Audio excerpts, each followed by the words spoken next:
이제 4월입니다. 4월 첫 주인데요.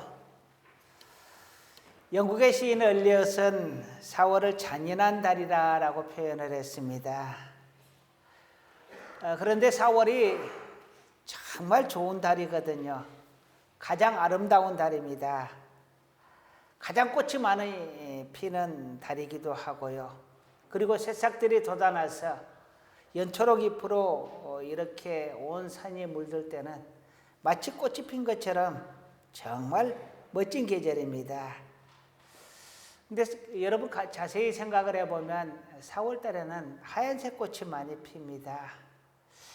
목련, 그 다음에 우리 지금 매화도 3월 달에 피죠. 4월 되면은 아카시아 꽃이 또 4월 달에 피기 시작을 합니다. 그리고 부활절 되면 조팝나무라고요. 아주 작은 꽃들이 대롱대롱 달려있는 그런 꽃이 있습니다. 그 꽃이 또 4월 달에 핍니다. 그리고 이팝나무 꽃도 4월 달에 피지요. 그리고 벚꽃도 4월 달에 핍니다. 4월에 피는 꽃은 하얀색이 상당히 많아요. 찔레꽃도 4월에가 핍니다. 참 예쁜 계절입니다. 한쪽에서는 온 산이 꽃으로 물들고 한쪽에서는 연초록 잎으로 피어나고 정말 좋은 계절인 것 같아요. 그리고 봄에 딱 한 중심에 있지요. 날씨도 덥지도 않고 춥지도 않고. 그리고 4월이면 기독교의 탄생과 맞물려 있는 부활절이 4월 달에 들어 있습니다. 계절적으로 보면 참 좋은 계절인데요. 시인은 잔인한 달이다라고 표현을 합니다. 모두에게 다 좋은 달은 존재하지 않는 것 같습니다. 어떤 사람에게는 이 좋은 달이 잔인한 달이 될 수도 있고 어떤 사람에게는 혹독하고 잔인한 겨울이 좋은 날이 될 수도 있으니까요. 자, 오늘 본문을 보면 예수님의 머리에 값비싼 향유를 부은 여인의 이야기가 나옵니다. 여인이 예수님께서 식사하시는 자리에서 예수님의 머리에 비싼 향유를, 아주 비싼 향유를 머리에 붓습니다. 제자들은 여인을 책망을 합니다. 무슨 의도로 그랬느냐? 그것을 팔아서 가난한 사람들에게 나누어 주었으면 얼마나 좋았겠느냐? 그런데 예수님은 오히려 칭찬을 하십니다. 제자들은 책망을 하는데 예수님은 칭찬을 하세요. 여인을 괴롭게 하지 말라. 여인을 책망하지 말라라고 말을 합니다. 가난한 자들은 항상 너희와 함께 있지만 나는 항상 너희와 함께 있지 않을 것이다 라고 하시면서 이 향유는 내 장례를 위함이다 라고 말씀합니다.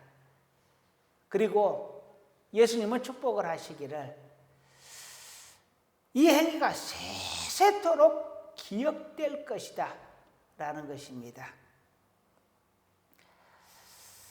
이렇게 예수님께서 칭찬을 하던 이 여인의 이름이 무엇일까요?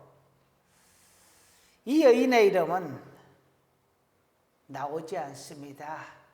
이름이 없어요. 그냥 여인이라고만 표현되어 있습니다.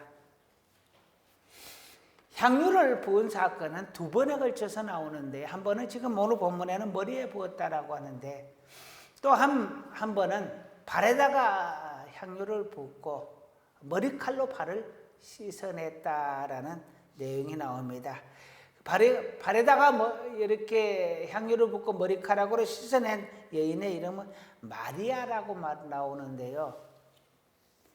마르다의 동생이고 죽었다가 살아난 나사로의 동생입니다.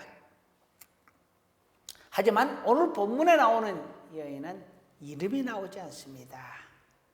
이름 없는 여인의 헌신을 세세토록 기억하리라 주님은 칭찬을 하신 것입니다. 그러면 이 여인이 값비싼 향유를 부었다라고 하는데 값비싸다는 것이 어느 정도인가? 오늘날의 가치로 한번 따져보려고 합니다. 이 향유의 가치는 300데나리온이라고 이야기를 합니다. 이것은 우리가 그냥 추정을 하는 것이 아니고 성경 안에서 제자들이 한 말 속에서 그 가치를 추정해 볼 수가 있습니다. 요한복음 12장 5절을 보면은 이 향유를 어찌하여 300데나리온에 팔아 가난한 자들에게 주지 아니하였느냐라고 여인을 책망을 합니다. 이 향유의 가치가 300데나리온 정도 되었다라는 것입니다. 그러면 1데나리온이 어느 정도 가치였느냐? 장정 하루의 품삯이었습니다. 당시에. 그러니까 300데나리온이라 하는 것은 300일, 다시 말하면 쉬는 날을 빼면 1년 동안 받을 품삯입니다. 직장을 다니는 사람은 1년 연봉에 해당이 됩니다. 그러니 이것을 오늘날 가치로 환산을 해보면 하루 품삯을 노가다 품삯을 10만 원으로 잡으면 300일을 곱하면 3천만 원이 되고 15만 원을 잡으면 300일을 곱하면 4,500만 원이 됩니다. 어마어마한 금액이지요. 지금의 돈 가치로 써보면 4,500만 원, 300일의 품삯, 1년 연봉이 어쩌면 작게 느껴질지 모르겠지만 당시에는 한 데나리온으로 한 가족이 모두 먹고 사는 생계와 관련된 문제였습니다. 가난한 사람들에게 돈의 가치는 훨씬 더 클 거 아니에요. 그러니 1년의 품삯이라는 것이 어마어마한 가치를 지녔을 것이다 하는 것입니다. 그렇게 보면 이 이름 없는 여인은 예수님을 위하여 그 큰 돈을, 큰 물질을 드렸다라는 것입니다. 오늘 사순절을 맞아서 주님의 고난과 죽음을 묵상하면서 헌신에 대해서 함께 생각해 보려고 합니다. 우리는 우리 하나님께 어떻게 헌신할 것인가? 대단한 헌신을 해야 된다라고 생각하기 쉽습니다. 그러나 하나님은 우리에게 분에 넘치도록 대단한 것을 요구하시는 분이 아니십니다. 오히려 작은 것을 요구하시면서 큰 것을 준비하시고 주시는 우리 하나님이세요. 그러면 우리가 우리 하나님께 무엇으로 헌신할 것인가 한번 생각해 보려고 합니다.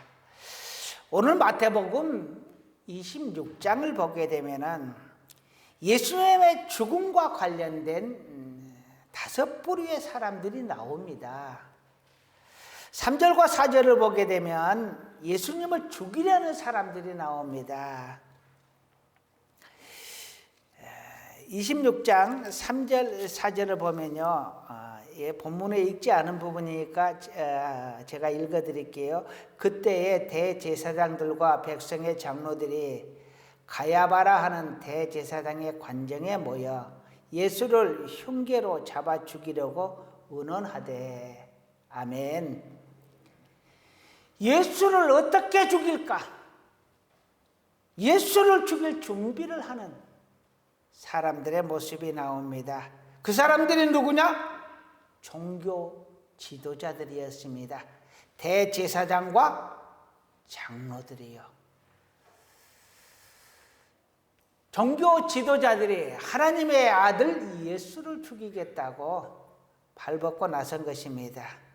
두 번째로 14절에서 16절을 보면 예수님을 배반하는 사람이 나옵니다. 예수님의 제자였던 가룟 유다죠. 예수님께 사랑받는 제자였습니다. 예수님의 12제자 중 서열을 4위라고 추정을 합니다. 네 번째 서열에 해당하는 가룟 유다가, 그렇게 사랑받는 제자였던 가룟 유다가 모든 무리의 재정을 담당했던 가룟 유다가 예수님을 팔아먹었습니다. 예수님을 배반하지요. 세 번째로 예수님의 죽음과 관련된 제자는 31절과 35절을 보면 베드로의 부인에 대해서 예수님께서 말씀을 합니다. 닭 울기 전에 내가 3번 나를 부인하리라. 예수님께서 가장 사랑하는 예수님의 첫 번째 제자, 수제자라고 하는 베드로가 예수를 부인합니다. 예수를 모른다고 하고 예수를 저주하며 부인하였던 그 사람이 바로 예수님의 첫 번째 제자, 수제자였습니다. 그리고 56절을 보게 되면 예수님께서 잡히실 때에 제자들은 다 도망을 갑니다. 심지어는 옷을 벗은 채로 도망을 갔다라는 구절이 다른 복음서를 보면 나옵니다. 벌거벗은 채 도망을 갔다라는 거예요. 얼마나 급했을까요? 모두들 예수님께서 너희들의 나를 버리고 도망갈 것이다 하는 그때에 그들은 이렇게 말했습니다. 예수님, 저는 아니지요. 모두가 다 저는 아니지요. 저는 아니지요 라고 외쳤던 사람들입니다. 예수님을 팔아먹은 제자 그 자리에 없었고, 예수님을 부인하는 제자를 포함해서 11제자가 다 예수님을 버리고 도망하였습니다. 모두가 다 한 명도 남김없이. 그런데요, 오늘 본문에서는 예수님의 죽음을 위하여 헌신하는 단 한 명의 사람이 나옵니다. 예수님의 머리에 향유를 부은 여인입니다. 이름도 없습니다. 유일하게 예수님께 칭찬받은 여인입니다. 어쩌면 이 여인은 자기가 하는 것이 예수님의 죽음을 준비하는 것인 걸 모르고 했을 겁니다. 그러나 그 마음에 하나님께서 감동을 주셔서 예수님의 장례를 준비하였지 않겠어요? 그 향유를 부을 마음을 성령님께서 주셔서 그 성령의 감동에 따라 이 여인은 행했을 뿐입니다. 그 행함이 예수님의 거룩한 죽음, 위대한 죽음을 준비하는 것인 줄을 이 여인은 알지 못했을 것입니다. 우리는 가끔 보면 우리의 마음에 오는 감동이 왜인지는 모르지만 그 감동에 따라 순종할 때가 많이 있습니다. 순종하는 것이 마땅합니다. 거기에는 하나님의 뜻이 있고 하나님의 계획이 있기 때문입니다. 나는 몰라도 하나님께서 계획하시고 하나님께서 이끄시는 모든 것은 다 선하시기 때문이요. 그것은 오직 우리를 축복하시고자 하는 감동, 축복하시고자 하는 명령이기 때문에 그렇습니다. 이 여인은 자신이 알지 못하는 가운데서 예수님의 죽음을, 그 거룩하고 위대한 죽음을 준비하는 단 한 명의 사람이었습니다. 우리가 하나님의 감동을 따라 살아가는 자 될 수 있기를 주님의 이름으로 축원합니다. 두 번째로는 우리가 예수님을 위해서 무엇을 준비해야 할까? 무엇을 드려야 할까? 여인은 향유를 준비하여 예수님께 드렸습니다. 그렇다면 우리는 무엇을 드려야 할까? 한번 우리의 삶과 신앙생활을 가지고 생각을 해보려고 합니다. 첫 번째 우리가 준비해야 될 것은 예배를 준비하시기 바랍니다. 주일은 꼭 지켜야 합니다. 왜냐하면요, 자, 출애굽기 31장 13절을 읽어드릴게요. 너는 이스라엘 자손에게 말하여 이르기를 너희는 나의 안식일을 지키라. 이는 나와 너희 사이에 너희 대대의 표징이니 나와 너희 사이에 너희 대대의 표징이니 나는 너희를 거룩하게 하는 여호와인 줄 너희가 알게 함이라. 할렐루야. 하나님과 우리 사이에 증표라는 것입니다. 결혼할 때 반지를 서로 주고받지요. 그런 것처럼 하나님과 우리 사이의 증표가 무엇이냐? 하나님이 우리의 하나님이 되고 내가 하나님의 백성 된 증표가 무엇이냐? 하나님 앞에 안식일날 예배를 드리는 것입니다. 이 안식일은 오늘날 주일로 지켜지고 있습니다. 그러면 주일날 예배를 드리면 내가 하나님을 믿는 증거가 되는 것이고 증표가 되는 것이고, 예배를 드리지 않으면 나와 하나님 관계가 없는 것입니다. 그러니 나는 하나님을 믿는데 예배는 안 드려. 그것은 맞지 않다라는 이야기입니다. 하나님을 믿는 자, 하나님 앞에 주일날 예배 드리는 것이 마땅하다라는 것입니다. 예배를 드리는 것이 진정한 크리스천의 모습이다라는 것입니다. 예배에 성공하는 자 될 수 있기를 주님의 이름으로 축원합니다. 두 번째로 우리 하나님께 무엇을 드릴까? 늘 찬양을 입에 달고 사시기를 주님의 이름으로 축원합니다. 하나님께서 하나님의 백성을 지으신 목적을 이사야서 43장 21절은 이렇게 말합니다. 이 백성은 내가 나를 위하여 지었나니 나를 찬송하게 하려 함이니라. 나를 찬송하게 하려 함이니라. 할렐루야. 하나님께서 우리를 불러서 백성으로 삼으신 것은 하나님을 찬송하게 하기 위하여 우리를 부르셨다라는 것입니다. 그렇다면 하나님께서 어떤 백성을 가장 기뻐하시겠느냐? 하나님을 찬송하는 자, 하나님을 찬양하는 자를 가장 기뻐하지 않겠어요?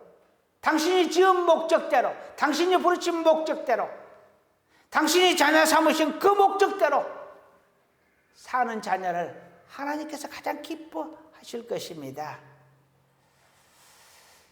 찬양은 곡조가 있는 기도다라고 말을 합니다. 또한 찬양은 기도를 열어주는 문이기도 합니다. 우리에게 평안을 열어주는 문이기도 합니다. 우리에게 기쁨을 열어주는 문이기도 합니다. 우리에게 축복을 열어주는 문이기도 합니다. 우리의 삶에 복이란 복은 다 이 안에가 들어있습니다. 그도 그럴 것이 하나님이 사람을 당신의 백성으로 삼으신 그 목적이 바로 여기에 있기 때문입니다.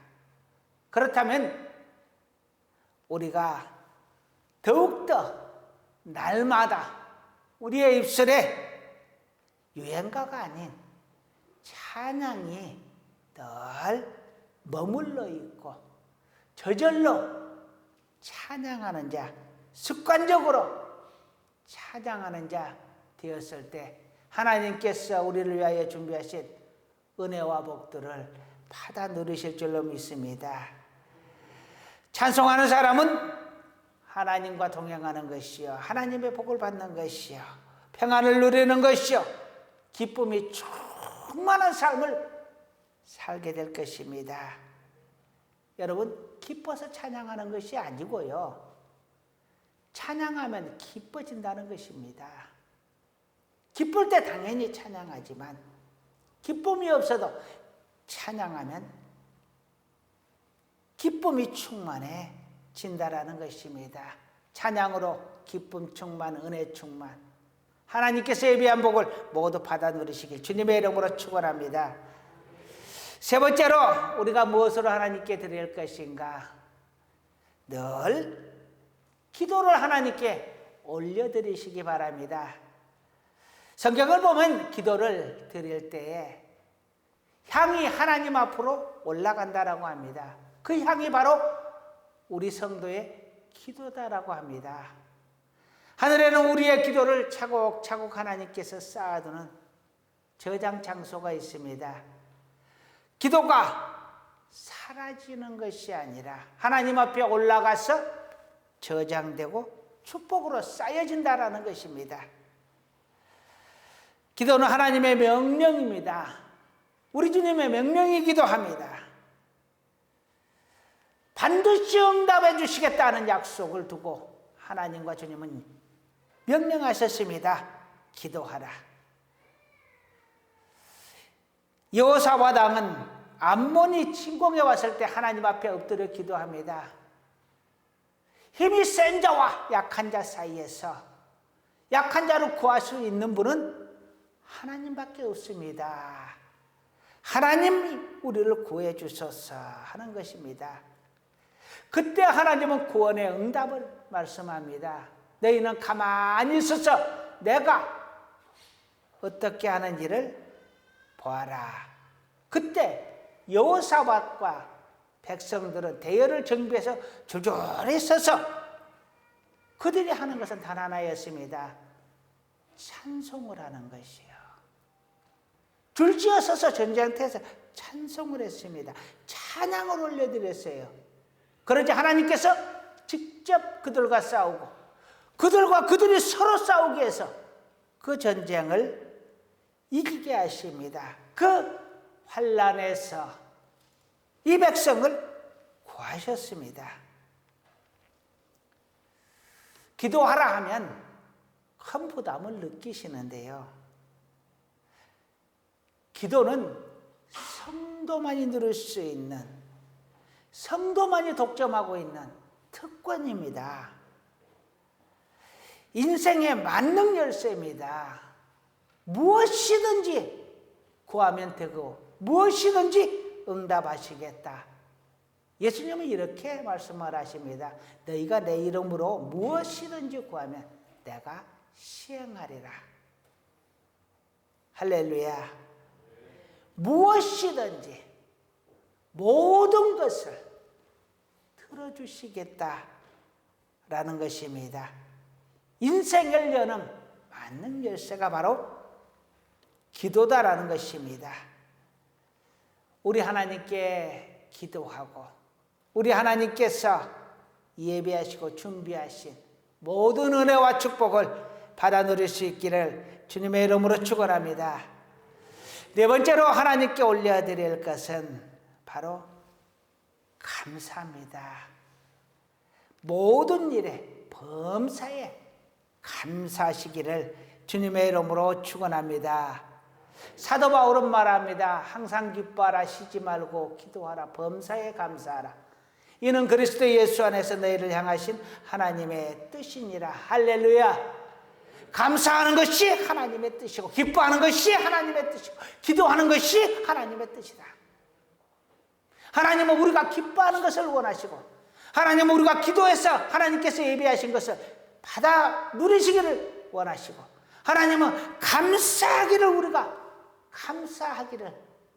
원하신다는 것입니다. 그것이 하나님께서 우리를 향하신 예수님을 통하여 우리에게 원하시는 뜻이다라는 것입니다. 여러분, 모든 죄의 뿌리는 욕심입니다. 욕심이 잉태한 즉 죄를 낳고 죄가 장성한 즉 사망을 낳느니라 라고 말을 합니다. 모든 죄의 뿌리는 욕심이 있습니다.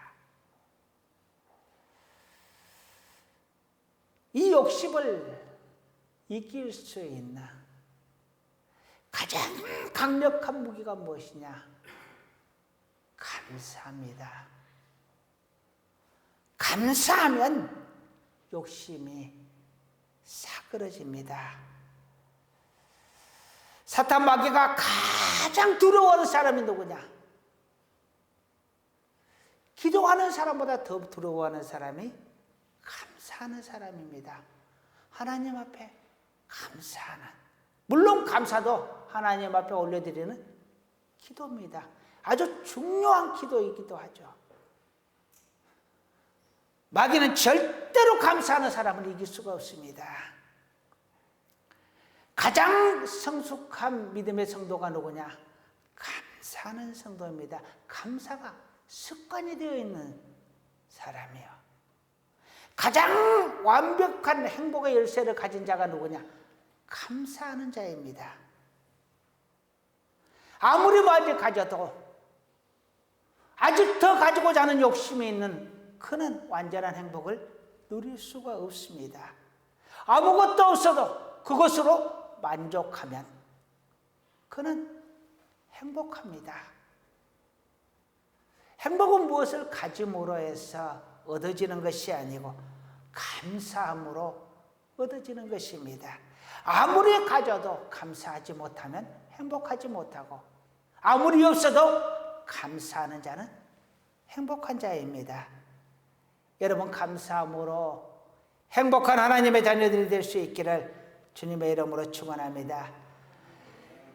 이제 다섯 번째로 무엇을 하나님에게 드릴 것이냐? 한 가지 이상은 하나님께 헌신하시기 바랍니다. 한 가지 이상은 하나님 앞에 헌신하라는 것입니다. 저는 우리 자녀들에게 두 가지 것을 요구합니다. 첫째는 예수 믿어라. 두 번째는 뭐라도 한 가지는 너는 봉사를 해라. 딱 두 가지입니다. 예수 믿어라. 교회에서 무엇이라도 한 가지는 봉사를 해라. 우리 자녀들이 그래도 부족한 제 말을 잘 들어주어서 지금까지는 잘 해나가고 있습니다. 우리 영주 같은 경우는 교회에 피아노 봉사를 하기 위해서, 시골 교회라 피아노를 봉사를 하는 사람이 없어서 초등학교 4학년 때 반주법을 따로 배워서 봉사를 한 것이 지금까지 계속 이렇게 이어져 오고 있습니다. 원래 피아노를 배운 것이 피아노를 전공을 하려고 배운 게 아닙니다. 교회 봉사라고 배운 거예요. 뭐 어찌됐든 지금은 피아노로 밥 벌어먹지는 않지만 그래도 저렇게 반주로 하나님 앞에 봉사하고 영광을 돌리니까 참 예능인들을 이렇게 기르는 것은 돈이 많이 들어갑니다. 제 딴에는 참 무리를 내서 가르쳤어요. 그래도 후회하지 않고 그래도 감사한 것은 우리 딸이 하나님 앞에 피아노를 이렇게 올려드린다는 것에 대해서 너무너무 감사해요.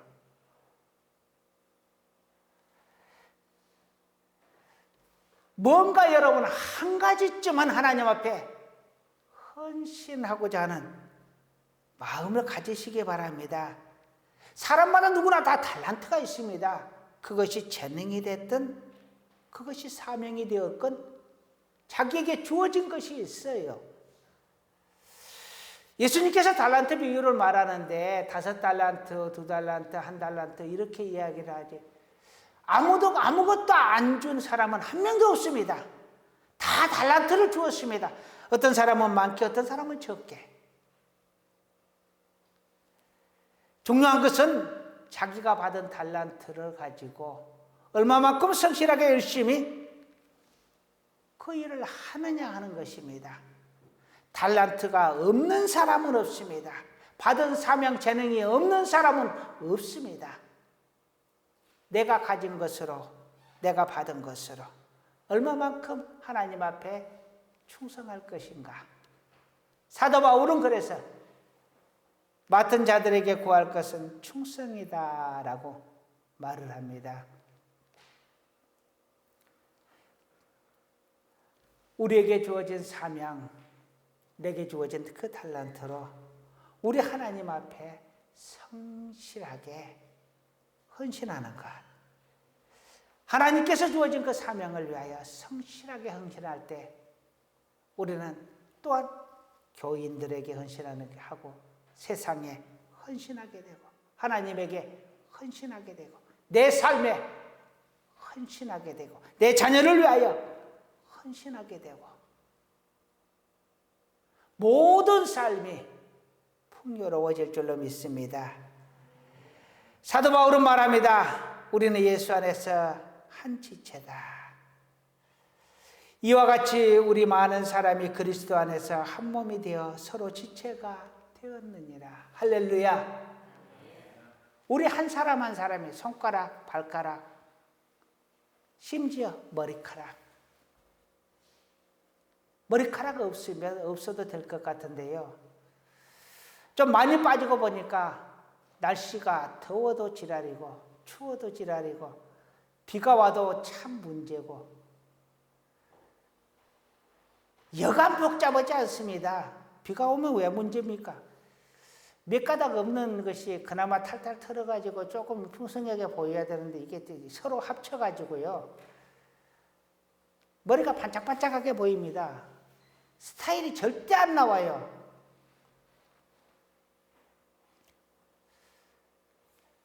각 지체마다 다 이유가 있습니다. 다 필요합니다. 심지어 귀 안에 보이지도 않는 고막도 필요합니다. 필요 없는 것 같은 맹장도 역할이 있습니다. 사랑이 필요 없다고 막 뽑죠. 치과 의사들은 절대 자기들 사랑이 안 뽑습니다. 그거 있어야 된대요. 만일 그것이 다른 치아에 영향을 주거나 또는 이게 사랑니가 나다가 옆으로 들어누워서 나거나 그런 거 아니면 뽑지 않습니다. 우리가 퇴화해버렸다고 하는 이 꼬리뼈도 없으면 얼마나 불편하게요. 이 꼬리뼈가 없으면 상체에서 하체로 내려가는 신경을 보호하는 조직이 없습니다. 아무것도 아닌 것 같은데요. 죽어요. 하반신 마비되는 사람 금방금방 나타납니다. 예수 안에서 필요 없는 사람은 없습니다. 여기 각 사람이 하나님의 부르심을 받아왔지만 하나님께서 각 사람마다 필요에 따라서 부르셨다라는 것입니다. 아이 나는 없어도 되겠지. 하나님이 없어도 되는 사람을 부르시는 분이 아니십니다. 하나님이 나는 사랑하지 않는 것 같아. 하나님은 사랑하지 않는 자를 부르신 적이 없습니다.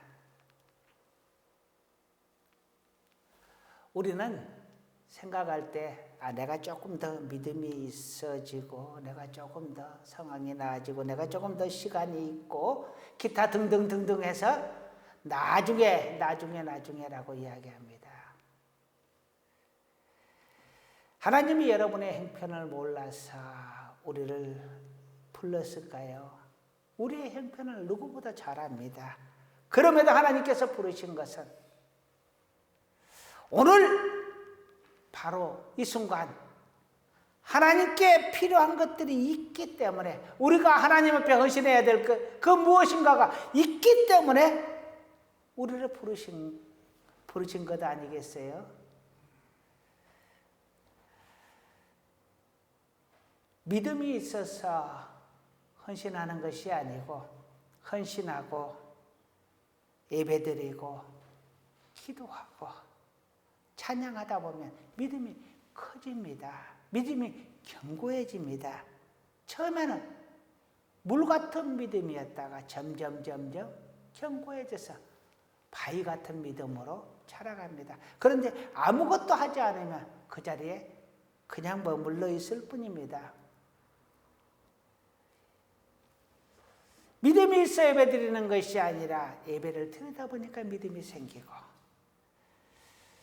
기뻐서 찬양하는 것이 아니라 찬양하다 보니까 기뻐지고, 믿음이 견고해서 하나님 앞에 기도하는 것이 아니라 기도하다 보니까 하나님의 은혜를 받으면서 믿음이 커져가고,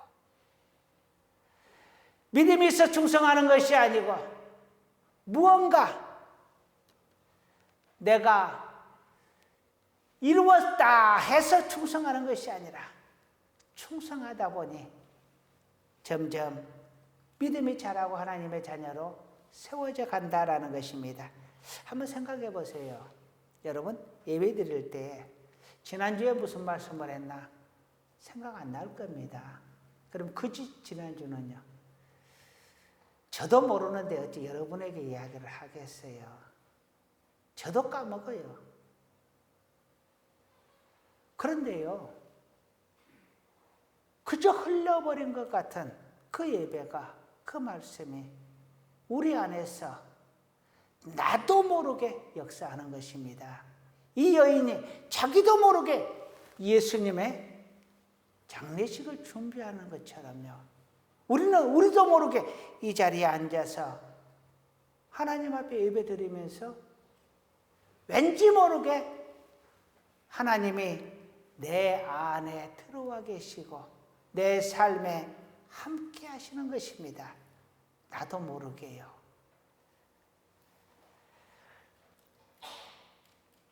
이제 말씀을 마무리하려고 합니다.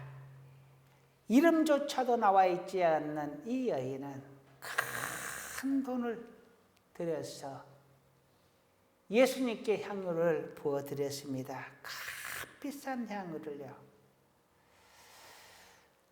이 여인의 행위는 자신의 의지에서 나왔다라기보다는 하나님의 감동으로부터 시작이 되었다라고 보여집니다. 그리고 자기가 예수님의 죽음을 알아서 예수님의 장례를 준비한 것이 아니라 몰랐지만 하나님의 감동에 따라가다 보니까 선한 역사를 이루게 되었다라는 것입니다. 우리는 하나님의 말씀에 순종하는 것이 왠지 계산이 되고 왠지 나에게 손해가 될 것 같은 생각을 하지만 하나님의 말씀을 따라가는 것이 곧 나를 위한 길입니다. 곧 내가 복을 받는 것이요, 내 가족이 복을 받는 것이요, 내 후손이 복을 받는 것입니다. 우리는 무엇으로 헌신할 것인가? 뭔가 대단한 것으로 헌신하지 못한다 할지라도 우리의 삶을 통해서 우리는 하나님 앞에 헌신할 수 있습니다. 먼저는 예배로 헌신합니다. 찬양으로 헌신합니다. 기도로 헌신합니다. 감사로 헌신합니다. 그리고 내게 주어진 사명, 달란트로 하나님 앞에 헌신할 수 있습니다. 그런데 이 헌신이 내게 손해가 되는 것이 아니고 내 시간을 손해보는 것이 아니고 내 물질을 손해보는 것이 아니요, 오히려 이것이 곧 나를 위한 것이요, 내 가정을 위한 것이요, 내 자녀를 위한 것입니다. 우리 모두 하나님 앞에 무엇으로 헌신할까 고민하는 자, 하나님의 말씀을 따라 감동을 따라 살아가는 자 될 수 있기를 주님의 이름으로 축원합니다. 그래서 하나님께서 우리에게 준비해 주신, 우리를 위해서 준비해 주신 모든 은혜와 복들을 받아 누리시고 그 받은 복을 마음껏 자랑하며 하나님을 전하며 사는 우리 모두가 되기를 간절히 축원합니다. 기도하시겠습니다. 하나님, 우리 큰 것으로 하나님 앞에 드리지 못한다 할지라도 작은 것으로 하나님 앞에 헌신하며 습관적으로 하나님 앞에 헌신하며 사는 우리 모두가 되기를 간절히 소원합니다. 마음은 원이로되 하나님, 우리는 늘 망각하고 연약합니다. 그때마다 하나님 우리를 붙들어 주시고 끝까지 우리 하나님께 붙어있는 자, 말씀 안에 살려고 발버둥치는 자 되게 하여 주시옵소서. 예수님의 이름으로 기도드립니다. 아멘.